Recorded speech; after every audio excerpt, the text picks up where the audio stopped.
After the Great Compromise, the debate of how people should be represented was completed.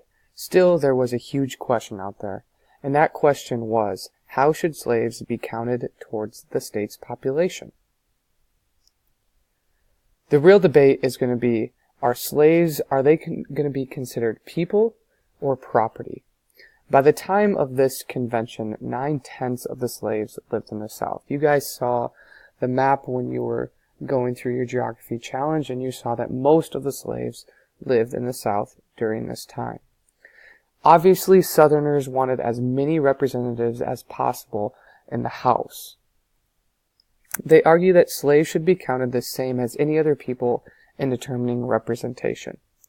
Delegates from the North, at least some of them, challenged this idea.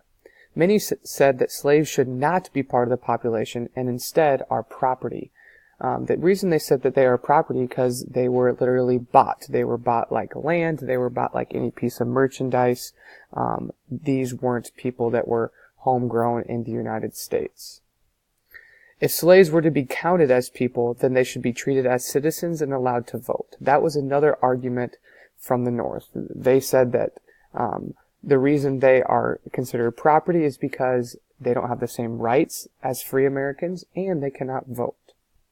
To show you a visual of what I was talking about earlier, this is the disproportion of slave population in the United States in the year 1790. So as you can see, this is exactly what you guys saw here. In purple, we have the states that have around a 30 to 40% population of slaves. That means 30 to 40% of their entire population were not free people. And then in the North, you see Pennsylvania, and up we see that is green, which means little to no slavery. It looks like Delaware had a light green, which means 10 to 20% of their population were enslaved. But you can see the division in America at this time. To see this a little further, this is a graph that shows how the populations were impacted by slave and free. So we see, if we look at Virginia, we see that about 450,000 people were free in their country, and the rest were slaves, totaling it to be about 750,000. So there was about 300,000 slaves in Virginia, and you see that drastically cuts their population number down into almost, it looks a little more than half here. South Carolina, the same thing. A little more than half of their population was free. So we see how slaves, and the issue of are slaves going to be counted towards the population, that is a hot debate. I think it's also important to consider that during this time there started to be some new thinking on slavery and just the moral question, is slavery right or is slavery wrong? And we saw this division starting to grow in America between the North and the South.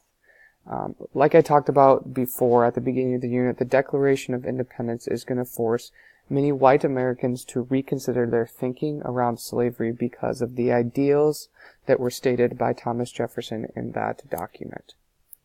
I want to say some people started seeing slavery as a great evil during this time, especially when you get up to Massachusetts. The Puritan Society is going to see this as deeply connected to their religion as well. It's just not right to treat humans like that.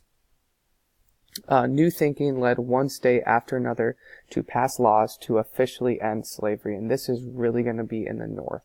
And so in the North, they're going to start ending slavery, and the laws are going to be established. Southerners are not ready to abolish, which means get rid of slavery at all.